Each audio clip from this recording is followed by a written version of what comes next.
Welcome to the Empathic Mastery Show. I'm your host, Jennifer Moore, and I'm so glad you're here. This is a place where we talk about what it means to be highly sensitive and empathic, how this impacts all aspects of our lives, and we explore tools, resources, and solutions so we can shift from absorbing all the thoughts, feelings, and energy of the world around us to being beacons for calm, love, and healing.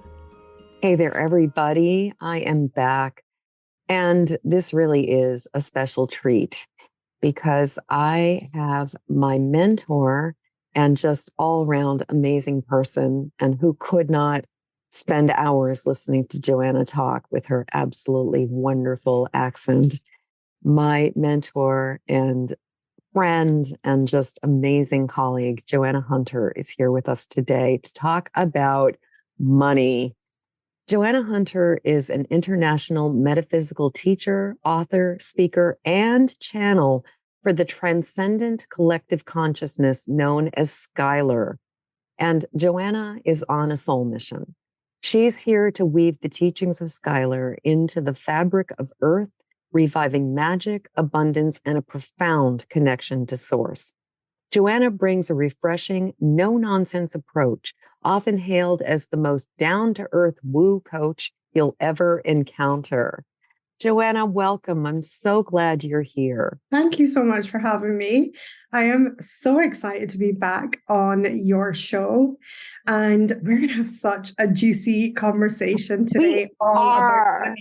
We are. I mean, you and I have been going back and forth about this and talking about just how incredibly important the conversation of money is for light workers, for empaths, for rainbow unicorns, for all of us who are called to service on this planet right now. And yet, it seems like many of us have so many money issues, so many money blocks, and just like all the stuff. And so I really wanted to bring you on to talk about this. And full disclosure, as we are having this conversation, Joanna is getting ready to run the second round of, it's the second, right? Or is this the third? It's the second round. Second round. Yeah. Yeah. So Joanna's just getting ready to run the second round of my $1 million experiment, which is one of the ways that I connected with Joanna, although not the first way I connected with her. And that is a place where Joanna leads people through. Actually, I'm not going to explain it. You explain it.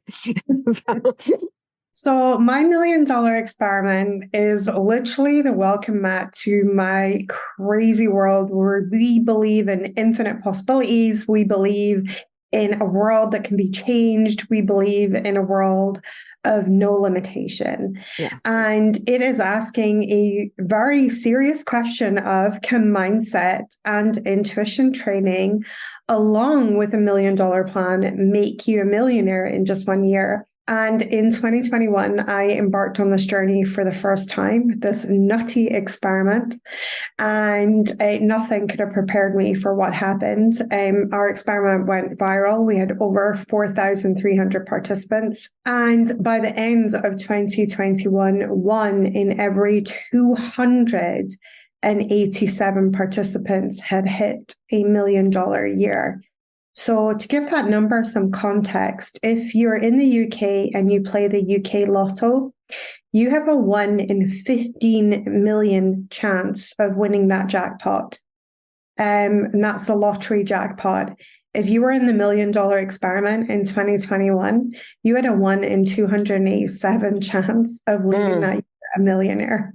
So we answered the question with a resounding yes. Yes. That mindset and intuition, along with $1 million plan, can absolutely make you a millionaire. Well, we are rolling out that red carpet again and inviting people to come and get crazy with us again, and inviting them into the vibes, the playful curiosity, the vibes of an experiment. But we are going to see this time, can we duplicate our results? Can we do it again? Was year 1 just a fluke, or is this going to work again and again and again? So really taking the time, and I love that, you're not just resting on your laurels and being like, I ran this amazing experiment and people made $1 million. And then you're just leaving it at that. You're actually having the courage to pull it back out again and say, is this something that's repeatable? And it's funny, as we're talking, I'm just thinking about people who are listening to this and going, oh my God, I can't believe that she's talking about this is not a podcast. This is a sales call. And just all of the stuff that even comes up when we start talking about money, and particularly the ways that I know, like even the idea of talking as a highly sensitive empath about offering money, like talking about money, about especially making an offer and asking people for the sale.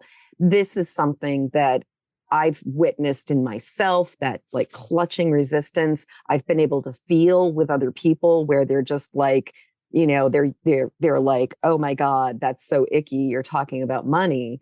And so I just really wanted to sort of own it, name it, call out the elephant in the room, because you and I are like diving in and talking about money. And we're talking about it from a place of like, what if we could approach it with playful curiosity? But that's not necessarily where most of us start.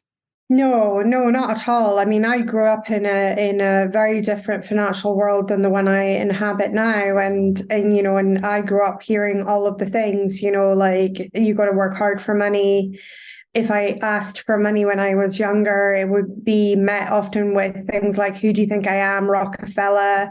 Money doesn't grow on trees. All of these wonderful statements from the repertoire of my parents, which they probably got from their parents and guardians before them. So, Yeah.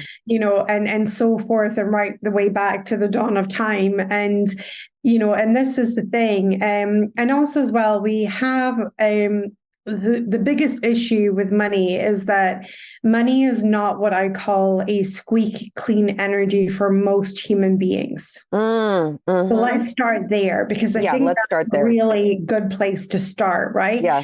Because if even at the mention of this podcast, or even in the beginning of this podcast, you're feeling like, oh, like if you're still in the room, amazing. Thank you for still being here. But let me tell you why that is. The reason why that is because you have taken the energy of money and you have taken another energy and attached the two together, and that something is not in alignment in your own being, and money doesn't get just to be money. So I always like to liken money to a spade, right?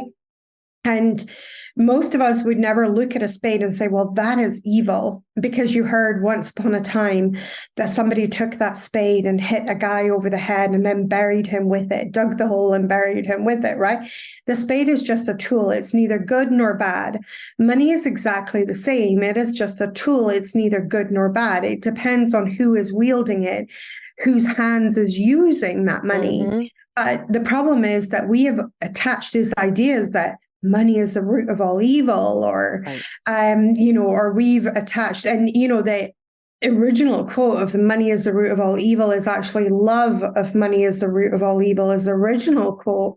And I don't really agree with that, to be quite honest, because I feel like if I'm digging the garden, I'm loving my spade. I mean, it literally saves the nails. It saves my back from breaking, trying to dig that hole myself, right? And money gives me the same opportunity as the spade. It helps to make life easier. And, and I don't begrudge another human being an easier life, because let's face it, we have a lot of challenges. And if you're an empath on top of regular life, and then you're an empath as well, like you have extra challenges too, and life is hard enough. So why would we begrudge other people something that could make life easier? It is because we have taken the energy of money, and taken other energies and whacked them together. Yes. And now we don't approve, right? And one of my big teachings that I help people to do is to kind of like discover, well, what are the energies that you've whacked together? And how can we get money back into its squeaky clean nature? How can we get money back to feeling that it's squeaky clean for you and it doesn't feel icky and it doesn't feel bad or it doesn't bring up your stuff when you even just talk about it or even talk about charging, for your great work out in the world. Joanna, preach. And, I want to give an example. I was doing some work with somebody around money actually yesterday. And what was really interesting was that as we worked together, this pattern of what was attached to their relationship with money became really apparent because they had this really interesting experience where they had one parental figure who had tons of money and wouldn't spend any of it, and one parental figure who had no money but spent like Rockefeller and had impeccable taste and spared, like gave themselves whatever they wanted. And so they had no role model with a healthy or appropriate relationship with money. They only had the person who had all the money and never spent it, and the person who had none of the money but spent it all. And it was so fascinating seeing how these two role models or experiences completely defined where they were completely caught between a rock and a hard place, where it wasn't okay, it wasn't okay to spend money because either you have it and you shouldn't be spending it, or you don't have it and you shouldn't be spending it. And so I love how you're talking about the way that we conflate things with money. And that so often when we're talking about our money issues, it's about so much more than money.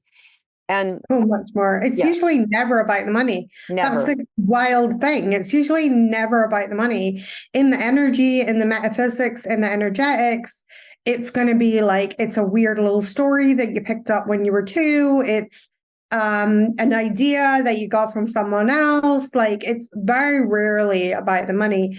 But just going back to your client there, in a way, I am listening to those 2 parents and thinking, what perfect avatars to learn the middle road, right? To learn the moderation. Because we have one parent without any moderation, but no money. And then one parent with all of the moderation, like we're not letting go of 1 red cent here, right? And then, but they have the money. And then somewhere between those 2 avatars is this middle road for your client, right? To walk and learn how to be that embodiment of that middle road. I often think about my parents. It wasn't until I had done very deep healing that I realized that my mother, who was incredibly selfless, and my father, who was incredibly selfish, that they were the perfect avatars to teach me self-love, because they were almost extremes of that compass. Exactly. Yeah. The idea of it's like when we have those contrasts, we can learn to find our way to the middle. But that's a whole podcast episode right there, is how do we find our way to the middle from those kinds of contrasts? You also were speaking about how it's never about the money, or rarely is it about the money. Could you give us an example, like a real concrete, like, I was experiencing this, or a client of mine was experiencing this, where that could really illustrate like what we're talking about? I've got loads of different examples that I could give of this, but the one that pops into my head just now is an example of a client who was doing all of the things. And this was a person who was already at multiple 6 figures. So, making money was not an issue for this human. And yet they had reached a plateau, and try as they might, they could not get over this plateau. And, she had been to many energy healers. She had spoken to many people, and it was starting to really really frustrate her, and really frustrate her totally and utterly. And, and I had a look at her energy field, and I've had this ability to be able to see energy. So I could immediately, she started telling me of her frustration, or where she was at and how she couldn't make more money. And it just seemed to always didn't matter. Like if she put 50 offers in the month or 5 offers, she would still just make the money that she would make, and wouldn't go up or down, but it certainly wouldn't go up, and it couldn't go over this particular number that she had. And then I was looking at her energy field, and as she was talking, I could just really, really see this energy of how it wasn't safe. Mm-hmm. And as we went into this energy of how it wasn't safe, what transpired and what came out was the story about how much her father had earned. And she was earning the ceiling of her father's earnings, right? And she was not allowing herself, because of a bond of loyalty to her father, that she didn't want to be a disloyal daughter. She didn't want to shame her father in earning more than her dad, right? Yes. So she artificially sabotaged every time she came anywhere near the ceiling of earning more than her father. And all of this was going down in her subconscious mind. Like none of it was in the awareness and in the forefront of her mind, because otherwise she would have been able to deal with it much quicker. But, she'd been at this for months and could not get that reason. And then, and again, nothing to do with money whatsoever and her ability to earn, because she was already good at that.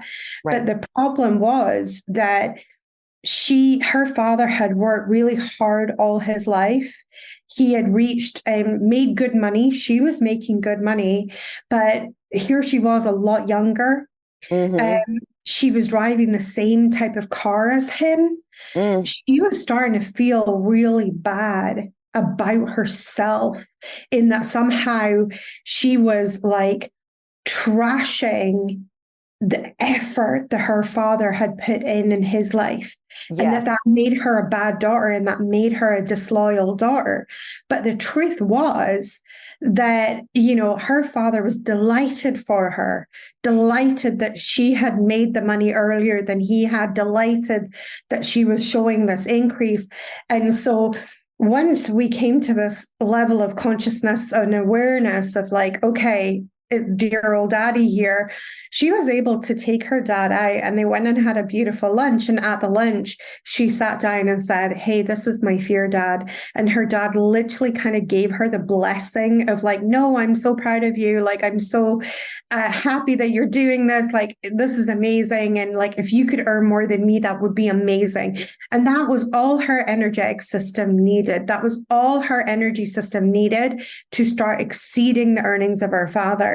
And actually, very shortly after that, she went to 100K months.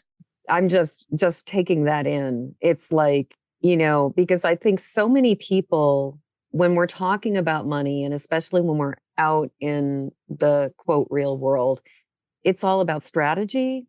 It's all about hustle. It's all about like, follow this particular formula. And what you're saying is she didn't necessarily change anything in terms of her operational procedure. She addressed this core belief that she couldn't surpass her father. It was, the limiting belief was that in surpassing her father, she would be disloyal. And Right. In her own energy system, she was unwilling to be disloyal to her father. So in order to keep the vow, in a way, it was like a vow. In order to keep the vow of loyalty, she was going to have to keep under-earning him. Yes. Yes. To be a good daughter. And as soon as she had awareness of that and she was able to correct that, she was able to move on and, go beyond her father's earnings, and with his blessing, even better, and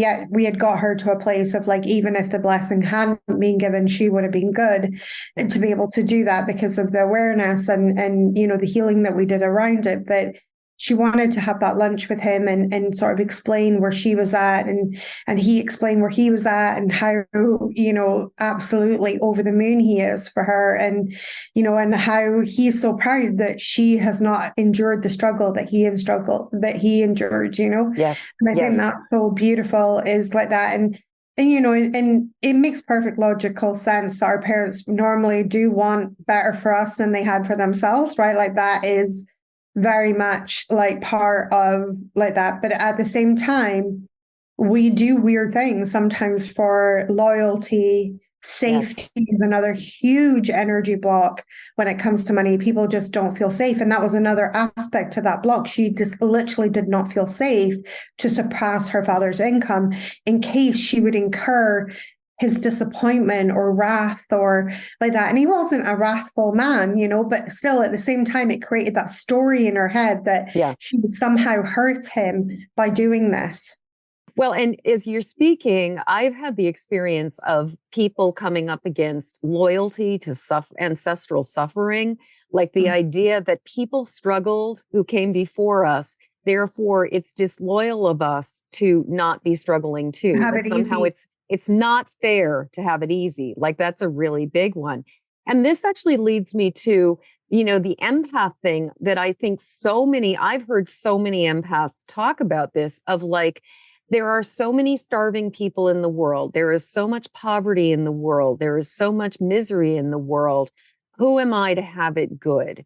Little old me. Why should I have money when, XYZ war is going on right now, when there are children starving in you name the country? Yeah. And I see that with empaths, like there is so much, often we get so aware of the pain in the world that we can really get blocked and feel unworthy of like receiving money. I mean, even just of being happy for that matter. Yeah. I mean, I always like that kind of saying that, we don't help the miserable people of the world by joining them. No. Right. All we've done is increase that energy, increase that vibration, increase that frequency. We can help the miserable of the world. We can help the suffering of the world by being not another victim of the suffering and not another victim of the misery. And what we do then is that we become an avatar for something different. Right. And that serves people more because if you are sad, when I grew up in a council estate. Everybody was in the same boat. Money was tight. Things were difficult. You always knew who the rich kids were because they bought their council house, and things like that. Right. But like, I'm so grateful to the people that bought their council house because they showed the rest of us that there was a possibility of more. Mm-hmm. Right. But a lot of people see that with resentment. Well, why do they get that and I don't have that and all this? And when we're in that energy of resentment, all we're actually doing is pinching off the conduit to the divine energy of abundance. And that is also our birthright. And so we don't help the misery. We don't help the suffering by joining people at that frequency, joining them at that level. We actually help people by being the avatar for the change, being the change we wish to see in the world. And the same with money.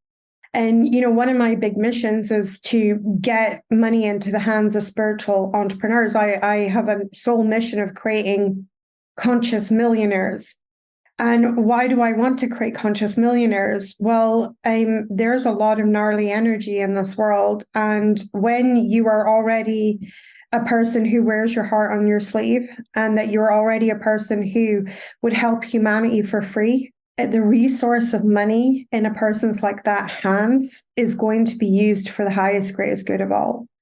And I am not mad at that. I really actively encourage that because I don't think there's a lack of money in this world. And but I think the way that the money is currently distributed, let's have a redistribution of money.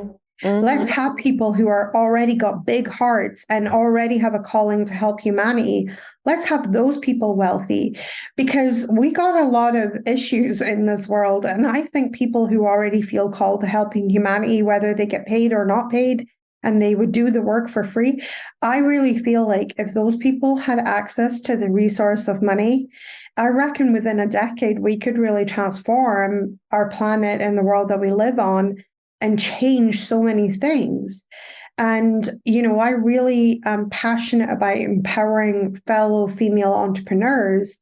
And the reason, I am passionate empowering any entrepreneur, but female entrepreneurs in particular, because if you look at business, it's been traditionally a male-dominated sector for many, many years. And even in the 80s, when we saw the rise of these like really powerful women and things like that, they were making it in a man's world and they were having to emulate masculine energy in order to do it. what is really exciting about business in 2020 and 2023 now, and going into 2024 is that I feel like women are starting to really come into their own in business. And that's what's so beautiful, is that we are redefining what business looks like in a feminine energy. We're no longer hustling. We're no longer willing to do it in the way that the masculine energy. And what's exciting is that we're starting to see an emergence of genuine feminine energy businesses, and that are based in feminine energy. And one of the things that strikes me is the community. Mhm. It has such strong community spirit. And I think if we're going to heal, we have to heal at a community level. Yes, yes, yes. Well, and something I've heard from a number of different sources, is that when money gets into the hands of women, they spread it around. That Yeah. women do not just accumulate a pile of money or a pile of bananas and just sit on it. Women, when they have money, they want to make a difference. They want to fund schools. They want to make They sure that invest in there's irrigation community-based projects. systems. Yeah. They Yeah. back things that matter to them. And generally women with money are known to be extremely generous. So Yeah, exactly. They tend to back more community-based things. They invest in things like schools. They invest in things like schools, infrastructure. They invest in things like community. They invest in community projects. It tends to be way more community-based investing that women do, and it elevates more people. Whereas in energy, and it's not to say that men don't do good work, because they do, let's give them the credit for that, but I feel like in the masculine energy there is a lot more of the hoarding that goes on of the wealth, and and the accumulation of wealth for the reason of just accumulating wealth, other than what is the goodness that I can do with this money. I mean, if we look at Jeff Bezos, for instance, his divorce to Mackenzie was really interesting, because the first thing she did was start giving money away. mm-hmm. Right. And so like he had accumulated, through Amazon, and I'm sure Mackenzie, played a role in that as well, but like accumulated, they go through this divorce, and the one first thing that she does is set up this foundation to start giving this money away, and that to me was like, that is women. That is women with money. That is what we do. We're just hardwired to want to help others.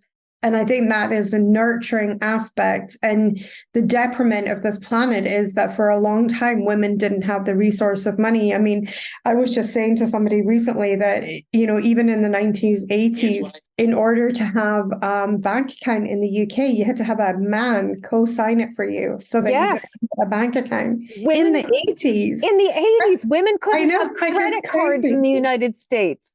Women couldn't have credit cards. Like, it's only very, very recently that that money has been in our own hands. And I mean, I don't know, I think about even like Downton Abbey, and the idea that you could not be female and inherit a title or inherit land in the 1940s, the 1950s, that this idea, like, we are only just now as women being able to have resources and have things with our name attached to it, and not have somebody else come along and take it away. Yeah.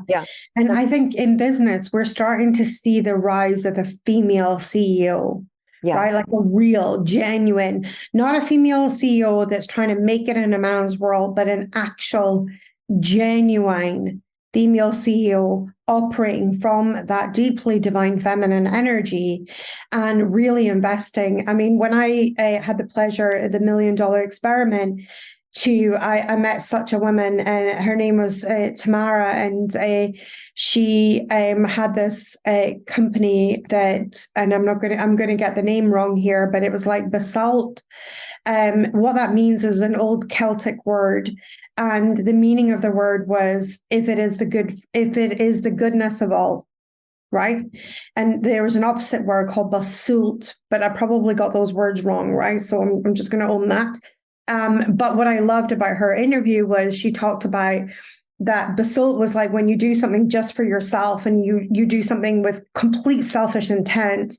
And basalt was when you do something for yourself, but you are also including the community in that.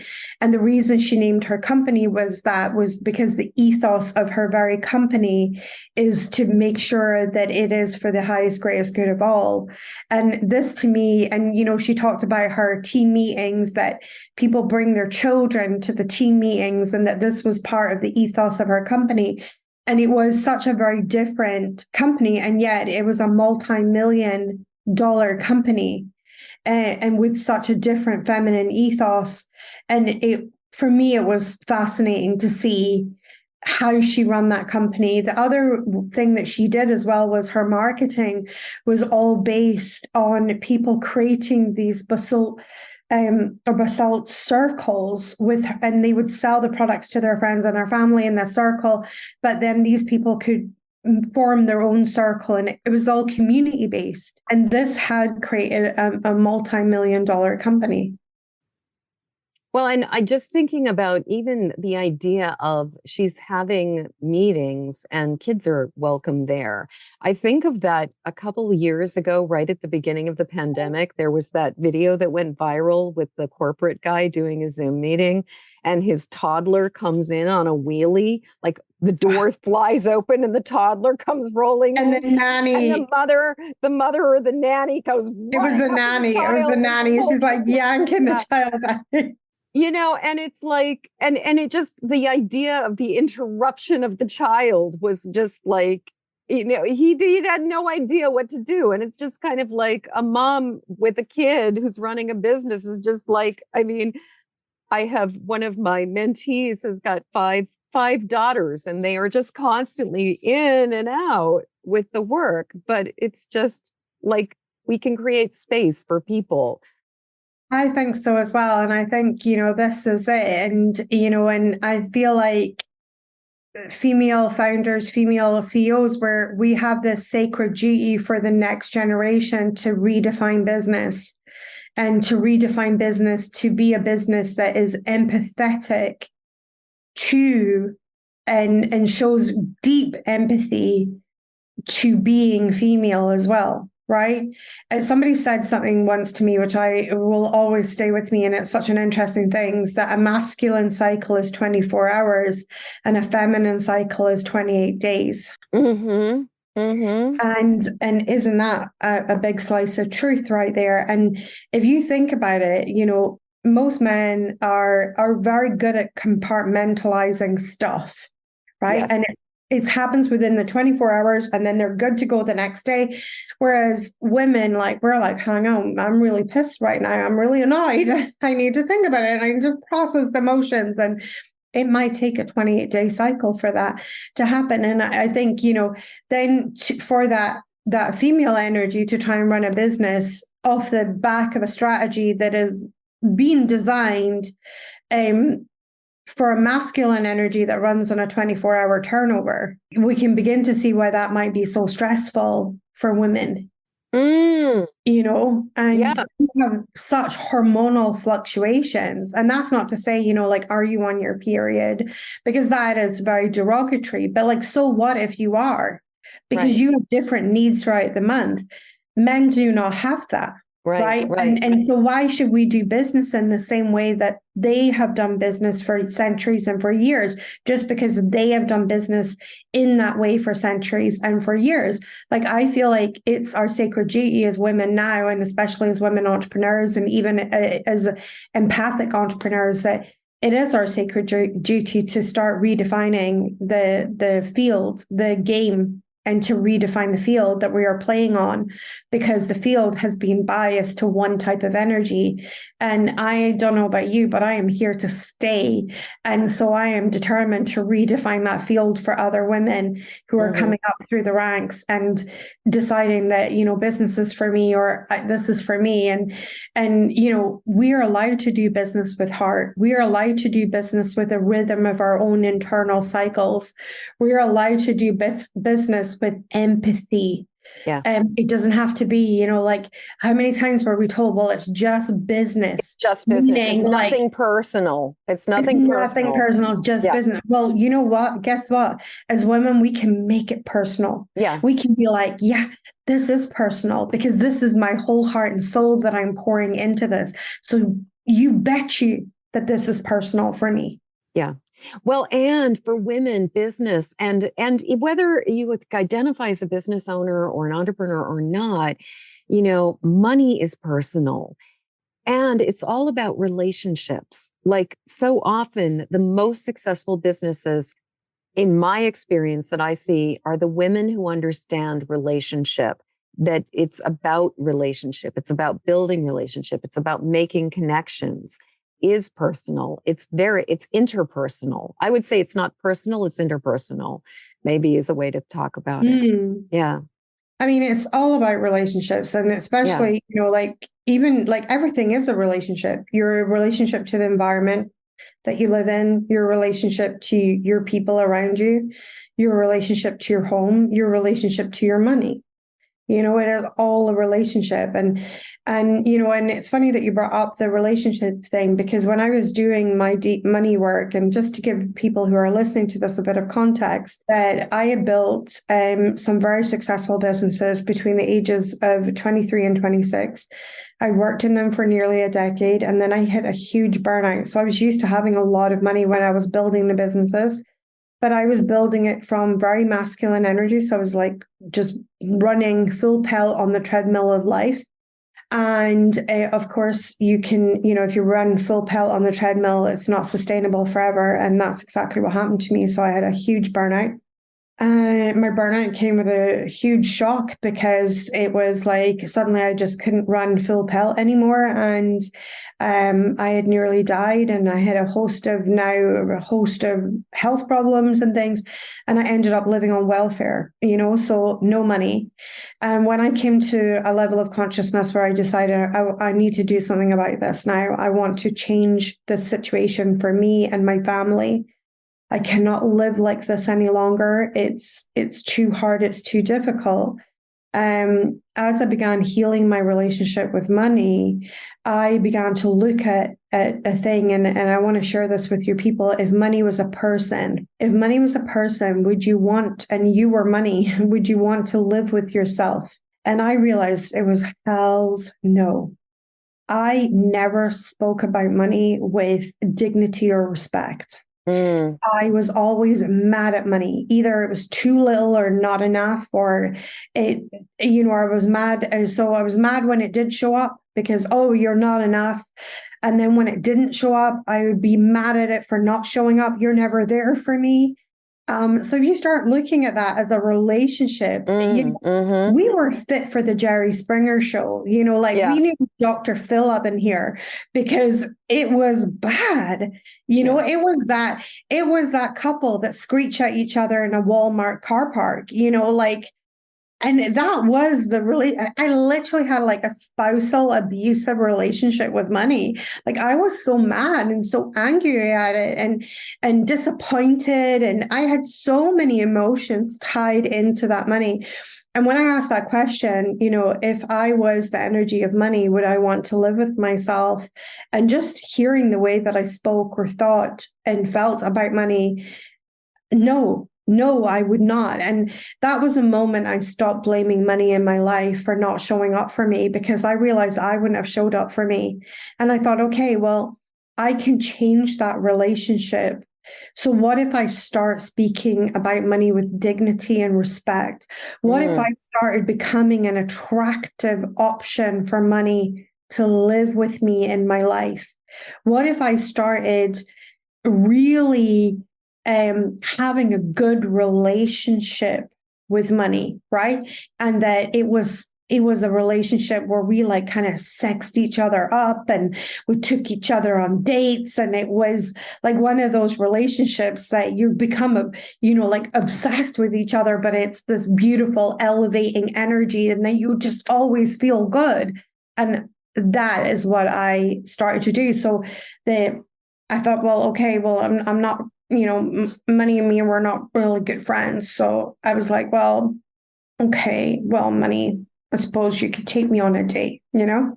And so I would let money date me. And so I would say, okay, money, you can take me on a date. And so we would go to like a coffee shop and money would buy me coffee, you know, like it was me handing over the money to the cashier. Mm-hmm. Um, but it was money. Money was taking me for this coffee, and I would sit down and I would bring my journal and I would tell money my hopes and my dreams, the ones that I had been so pissed at that money never showed up for. But I started to share with money because I felt like in a relationship that's really like heartwarming, in a relationship that's really good, like you share your dreams with your Yeah. relationship, you know? Yeah.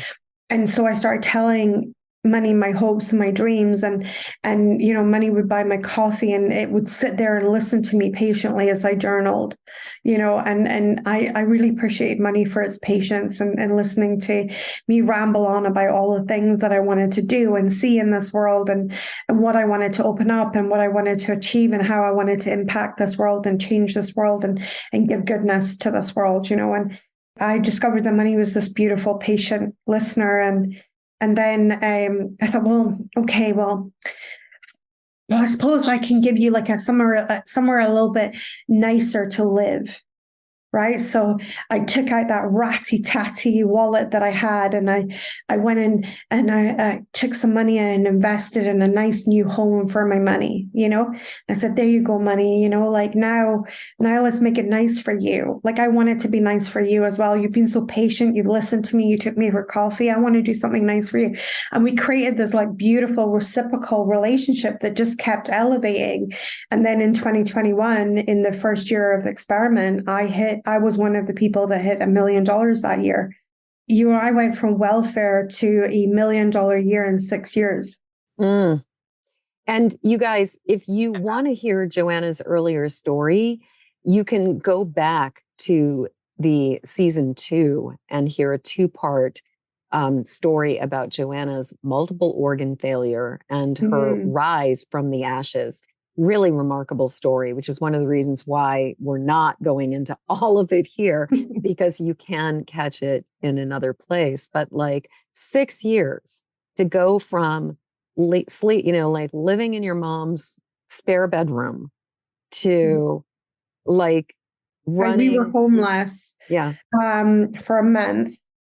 So it wasn't long, but you know, it was long enough when you have 3 children, a cat and a dog and a husband. Right. It's long enough. Yeah. But we really seriously did not have a home. It wasn't like, hey, we're staying with mom until our next home is ready.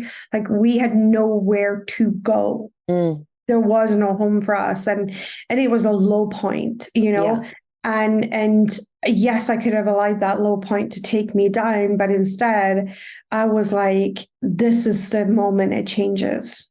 This is the place it changes in, you know, and instead of letting the low point take me down. Well, and you have had a number of really major pivotal moments that you could have easily thrown in the towel. I mean, being in hospital and multiple organ failure, you really could have, and having doctors basically say, get your house in order, like it's time to, you know, make peace with everything. And yet here we still are. Here you are on the other side of it. And I make it. yeah, you make it. You make it. You know, we're getting towards that moment where I'm going to say, "Oh my goodness, Joanna, I can't believe how fast the time has gone by." But we've got a little bit more time, and I was thinking, I'd love to talk a little bit about source and void, and about the intersection between our money mindset, our feelings about money, and whether we are just completely gripped by the fear of void, and which I believe is the patriarchal kind of male model of money, which is that there is of scarcity and that there's only so much to go around, versus more of that divine feminine source relationship. But I'd love to talk about that source and void a little bit, because that's a big part of your teaching. Yeah, it's a huge part of Skylar's teaching. So Skylar is the collective consciousness that I channel, and they have the saying that they say, you know, that we experience energy in 2 flavors. Flavor 1 is the real flavor, it's source, and the absence of source creates flavor 2. So the absence of source by its very nature is an illusion because it is the absence of source. So it's the absence of realness. And that creates the void. And the void is where fear and our hungers live and our illusions live and contracted energy lives. Source is naturally expansive, naturally elevating everything it comes into contact with. And when we are going through life, we are either operating from source energy, which is creating increase for us, or we are operating from void energy, which is creating decrease for us. And people who find themselves in struggle and find themselves in hardship, they're operating from the void energy. What determines the void? Well, it's not the luck of the draw. It's not because you're genetics, or it's not any of those things. It's literally the thoughts that you choose to think. And at any given moment, you can choose to think different thoughts that can create a different alignment for you. And so looking at that of, is my thoughts void aligned, or are my thoughts source aligned in this moment? Like, what is it? And you can begin to recognize very quickly whether your thoughts around money are void aligned or whether your thoughts around money are source aligned, because the void always feels bad. Yes. And source always feels good. Yes. And so immediately we can check our relationship with money. And if our relationship, the telemetry and the data comes back and says that is void alignment, well, then we have got some choices to make. Do we want to continue making these void aligned choices, these void aligned thoughts? Or do we choose to nip it in the bud and say, okay, I'm going to start making a concerted effort to change my thinking to being source aligned? What do I want? What do I need for myself in this moment in time? And it's about taking control. And part of taking control in that situation, or stepping into choice, is moving into your personal empowerment, is moving into your power. You always have a choice, even when you're in between the rock and the hard place. You always have a choice in how you react, right? There might be a situation where physically you cannot do anything. You can't do anything differently in that situation. Even in that situation, how you think about it, that's up to you. So let's go back to your experience. You're homeless. You've just gotten out of hospital. You easily could have, as you said before, you could have easily stayed in void. And yet that was the pivotal moment for you. And yet you really were between a rock and a hard place. What were the first steps that you took? Like, if somebody was where you were and is like stony broke and struggling with health stuff and, family members, all of it, what do you suggest? Where do you start? Well, let's back up on that story a little bit. So when I was actually homeless, I was really probably coming towards the tail end of my recovery from my multiple organ failure. So I really truly believe that the universe doesn't give you more than you can handle. And honestly, I don't know if I was strong enough to handle. I don't even care to find out if I was strong enough to handle multiple organ failure and homelessness at the same time. But yeah, I'm very grateful that were separate occasions. Yeah. But I was definitely still very affected by the chronic illnesses that I once had and have since healed my body from. When what is the first thing that you can do? Well, it's a really simple question. What is the energy you want more of? Because we're very addicted to going around and going, well, I don't want this, and well, I don't want that, and I don't like that, and now I'm mad at money because it didn't show up, and I don't, and we're so full of that don't wants, and it's really shocking to me how many times, and it isn't shocking and not shocking because I did exactly the same thing, so zero judgment from me. I did exactly the same thing, but it's very shocking to me of how many people are so crystal clear on what they don't want, and then you ask that same human and you say, well, what do you want? And they go, and nothing. They got nothing. Yeah. And you're like, okay, so you were so crystal clear on all the energy that you don't want. And like, is it a surprise why it keeps showing up to you since you're crystal clear there? But when I ask you, what do you want? And you've got nothing. Well, how is the divine supposed to flow energy to nothing? Right. We didn't spend any time defining it. Right. And then we're pissed that energy keeps showing up for all the stuff we don't want, but we're crystal clear over here what we didn't want. And so that's a huge step. If you want to start taking a step, ask yourself, what is the energy you want more of? Right. And I know that you're going to find an energy in there that you want more of. And that energy is going to be gratitude. Yeah. You want more things to be grateful for. So guess what? You can start right now, today. What are 3 things that you're grateful for? Boom. Boom.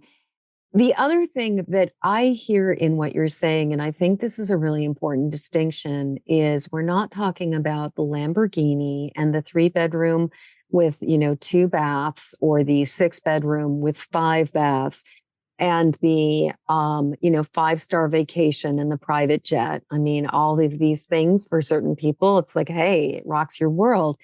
But what I really hear is more about, how do you want to feel? What is the frequency you want to be in? Absolutely. And I find personally sometimes, like, if I start going into the details of like the physical world, it's almost like that really I can get bogged down in the physical. But when I tune into the quality, the feeling, like, how do I want to feel? That's when it feels like the expansiveness really opens for me. And so I hear that, going back to the story of, you're on the other side of, and I also just thinking about the timeline, you survived. So you clearly had a major wake up call, and we're in the process of coming through it and on the other side of this health crisis and this choice to say yes to yourself. But it almost seems to me like this was, and then the money thing, like getting whacked upside the, like becoming homeless with your family and everything. It's almost like, oh, this was the next level of what had to be cleared for you to be who you truly are today. I mean, the funny thing that happened with the homelessness is sometimes everything has to fall apart in order for it to all fall together. Yes. So what had happened was that we had been to see this house a couple of years ago, or a year ago. We'd been to see this house, and when I walked around this house, I thought it was a really beautiful house, and I was like, this is really lovely. And the rent was really cheap, like really cheap. And I in the end, I was like, listen, lady, like, don't be offended, but like, what is wrong with this house? Because I cannot get over the rent. And she said, well, it belongs to housing association and we're not allowed to like charge more than that. And it's only for 6 months. And so me and my husband sat and we thought really, really, really long and hard about, should we say yes or no to this house? And we decided to say no, because we would be in the same position again. We would end up having to move.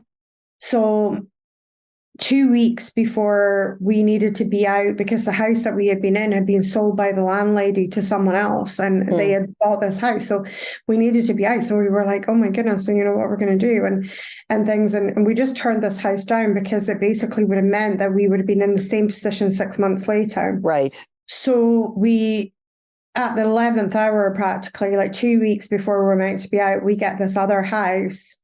And I was so meant to live in that house, because I called that house the gratitude house, and I actually wrote my gratitude journal in that house. And it was the weirdest house I've ever lived in my adult life, and not because the house itself was weird, but the person that owned that house had very little respect for it. It was like a mill. In fact, she described it as a millstone round her neck. And yet she was not willing to let go of the house because her late husband had loved that house. She didn't want to let go of it. And the weirdest thing was that me and my husband at the time, we said, at the time of living there, we said, if we won the lottery, this is exactly the type of house we would buy, right? We had this woman who was a landlady who was deeply ungrateful for what she had. and called it this millstone round her neck. And the house had begun to literally rot, like every sink in the house, like I'm painting it was a beautiful house, but every sink in the house was leaking when we first arrived. So that was the first job that my husband did, was repair all of that. And that taught me such a valuable lesson that if you hang on to things longer than its sell-by date, it will rot. Yeah. And she had outgrown that house. And even though I understand her reasons so clearly in the fact that her late husband loved the house, Yeah. I understand that, but she wasn't honoring herself. Her late husband was her late husband. She needed to honor herself in that equation and let it go. And she wasn't willing to let it go. She was hanging on tightly, which was creating the rot. And me and my husband, we were so grateful that we had now somewhere to live. Unbeknownst to me, when we moved into that home, was that the woman who I thought was my landlady, kind of was my landlady. She owned the house, but she didn't have power of attorney. Her sister had power of attorney because apparently she'd had a complete breakdown. So she started behaving in very passive aggressive ways. And after about 3.5 months of living in that house, her sister turns up and doubles our rent overnight. Oh my goodness. And so this started to escalate and escalate and escalate. And then and then in the end, I was just like, I can't live like this, And so I went to the Citizens Advice Bureau and explained the situation to them. So Citizens Advice is something that we have here in Scotland. It's brilliant. You can ask all about legal things and stuff like that. And it's a free organization that you can go to and know your rights and things. So I sat down and they said, well, if she has a mental illness, which, her sister had indicated that she does, then, if you have no lease in place, and we had no lease in place, we'd done this all on trust because I had known her beforehand. She said, well, if she asks you to leave, then legally by Scottish law, you would have to get out of there straight away. And you would have to literally leave your belongings in the house, because if she told you to leave, you would have to leave immediately. Otherwise, you could be potentially done under another Scottish law of taking advantage of a mentally ill person. Oh my goodness. And so that was an untenable situation. So at that point, with that information, I went to our landlady and said, well, hey, I'm just going to give you 2 months notice. Please, do not ask us to leave earlier. And, and hope that she didn't know that. And so we thought, no problem, 2 months, we'll find a house, no bother. We will find something. And of course, we didn't. And then it was like, Mom, can we come and stay? And then, and it felt really, really bad. It felt terrible to be a 40-year-old woman responsible for 3 children, a cat and a dog, and my hubby, and to not have my crap together, and that felt really bad and things like that. And the backdrop that was happening was this homelessness. And yet I was launching my first book, Get Selfish. Yeah. And so, and the manifestation for that book was amazing. I had managed to get for £100, this function suite, and it turned out the manager was an old school friend of mine. And so he threw in a champagne toast for us to celebrate my book. And so I blagged this room that was normally £1,000 an hour for a couple of hours for £100 for both hours. Plus he threw in the champagne toast to celebrate my new book. So, my manifestation game was still on point. And there I was, I was signing books and feeling all that in a bag of chips. And then I went back to my mum's 2-bedroom apartment and all of us are like this, But it really was an odd time in my life because I felt like I had one foot in this life that I was creating and generating, and one foot in this life that I was leaving behind. That I was determined to leave behind. And it was the moment where I doubled down on my spiritual practices of things like gratitude and being present. And then it turned out, because we were homeless, our local authority helped to house us. And lo and behold, the house that we had seen a year prior, the one that we would only have been in for 6 months, became available, and that actually became our house. And this time we would be the actual tenant and not subletting. And so that was perfect. So that was the Be Your Own Rescue House of super affordable rent, a better landlord than a private individual, in the fact that there was no risk of that landlord turning around and going, we're selling this place, because it was a housing association. Yeah. Renting houses is what they did. Yeah. So it was their business. So that was different. And so this was huge for us. And that gave me the stable foundation to start building my empire. And then, of course, during that time, COVID hit. And for me, it exploded my business, because we did the $1 million year in 2021, and that really skyrocketed. And of course, the word of 2021 was pivot. Everybody was looking to pivot that year, and there I was with already, a really well-established online business by that time. And we were just so poised to ride that wave in a way, and really grateful, for the opportunities that gave us. And I know that it was a really tough time for a lot of people, but it was, for me, it was just kind of miraculous. And so we moved out of that home in July of 2021 into what we call the Thrive House, which, when I think about this house, I just feel like I have a freaking pond in my garden, and I have a library and an art studio, like, who even am I right now? And it's so delightful to know that we've been able to create this through the power of mindset and intuition, and know that what I have created is open and available to any human being who is willing to work with their mindset and intuition. And that's the key. Any individual who is willing to work with their mindset and their intuition, to take that leap of faith. And I want to acknowledge, and we really are at this point, like, oh my God, I can't believe how fast the time has gone. I really want to just mirror what you were talking about the period in your life where you had one foot in the past and one foot in the future. That there was a period where you were in that in between, you were in the hallway. And I just really want to honor the fact that you kept going, and that you, instead of sort of turning around and finding yourself sort of slipping back into the old thing, you really were just like, okay, I'm going to double down on the gratitude. I'm going to really dial in, and I'm going to trust, I'm going to keep going towards this dream, this vision, instead of just sort of staying stuck. Deepak Chopra that actually kept me going. I've always found that quotes have really had a very profound effect on me.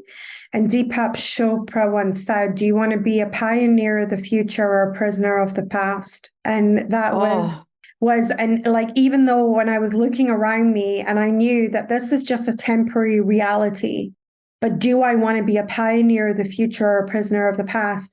And so I would sit there with my gratitude journal and I'm so grateful for the roof over my head, even though that roof was my mother's, but I'm so grateful. And I would sit and I would be the pioneer of the future, because I was looking, these were the energies that I wanted to expand. I wanted to expand the roof over my head. I wanted to have a roof of my own. And so therefore I praised and blessed the roof that I had, and I praised and blessed the food that I had, and I praised and blessed the money that I had. And even though it didn't feel like a lot, I praised and blessed all of it, because those were the places that I wanted the increase. That was the energy I wanted more of.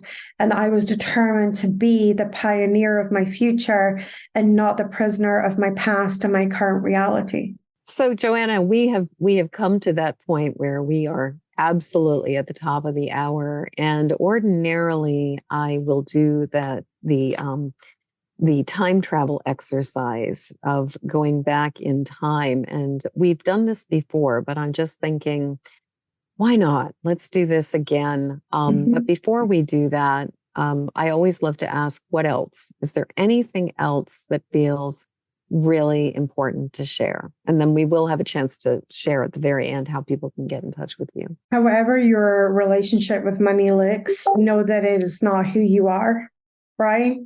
We tie so much of ourselves and our identity into money. If you're in debt, you are not your debt.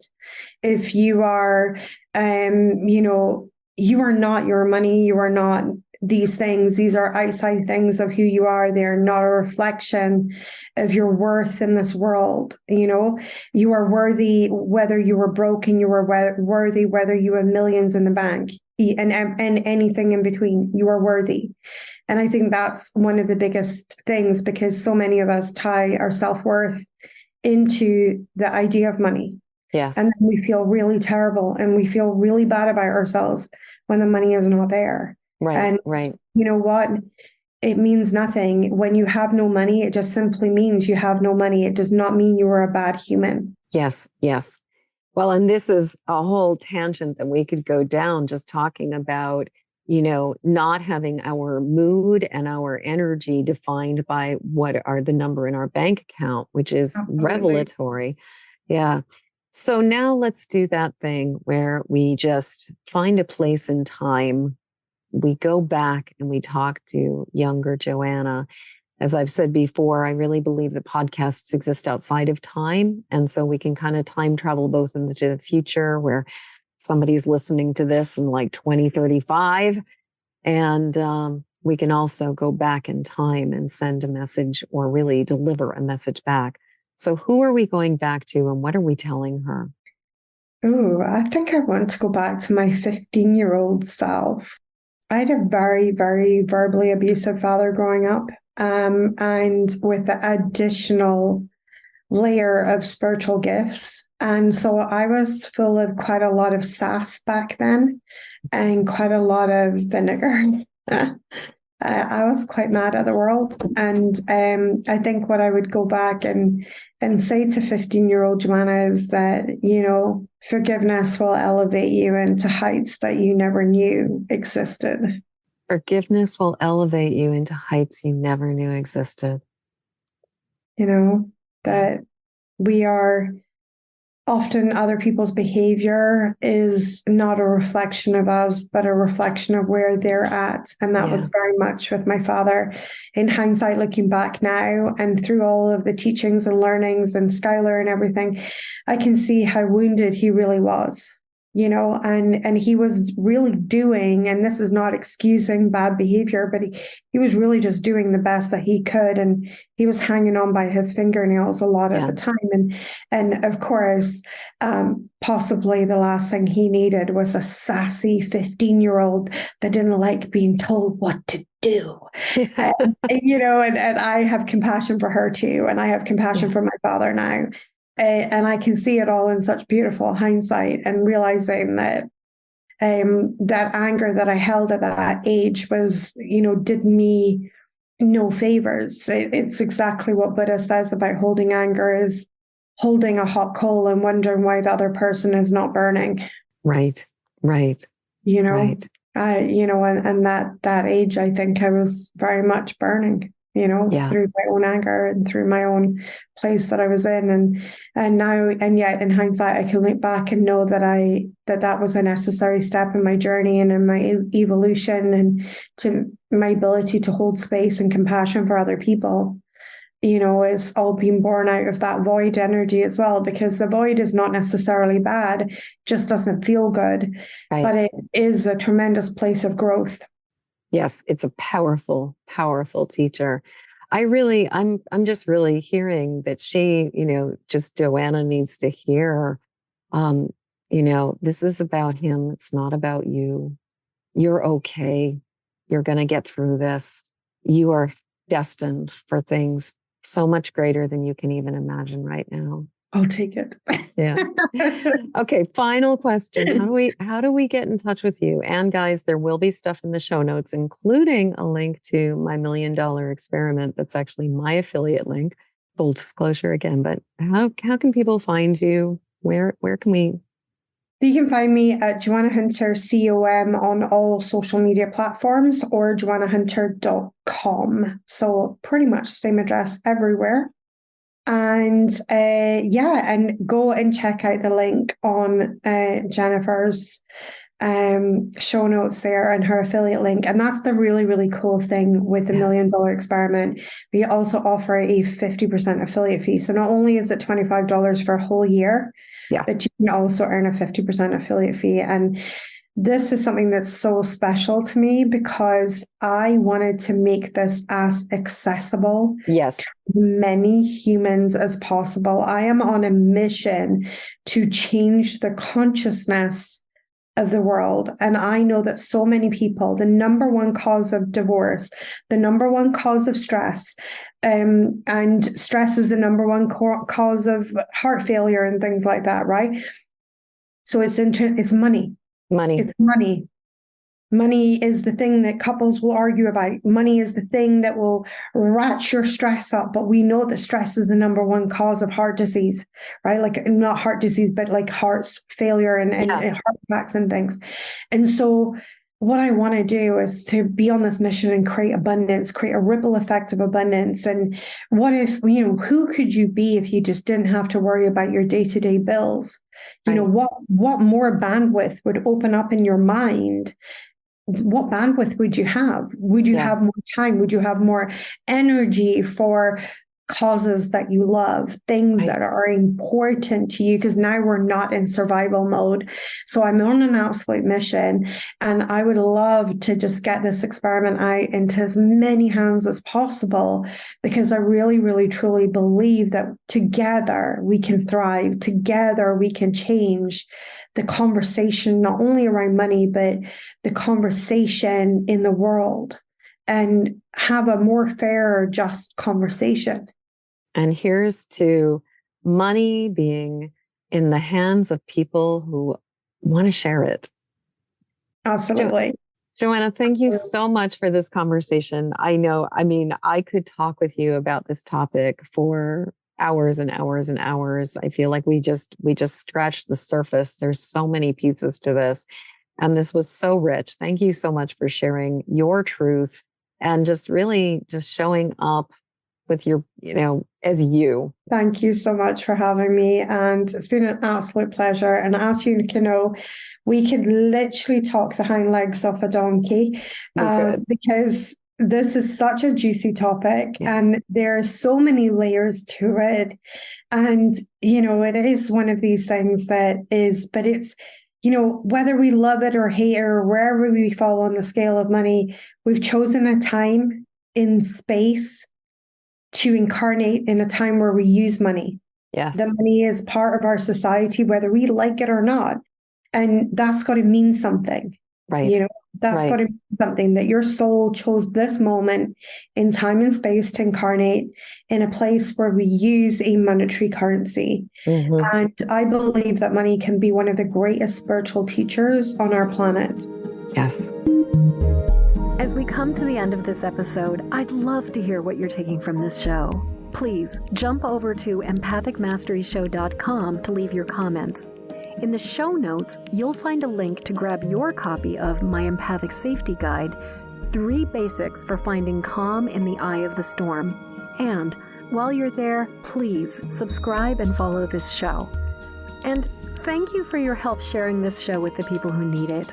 Please help me to spread the word and send this podcast to friends or family members who need support living as highly sensitive empathic people. Then join me again when the next Empathic Mastery Show airs. Okay, one last time. Hop over to empathicmasteryshow.com for your Empathic Safety Guide. And until next show, shine on. We need you and your gifts here on this planet. So please don't judge your empathic rainbow by colorblind standards.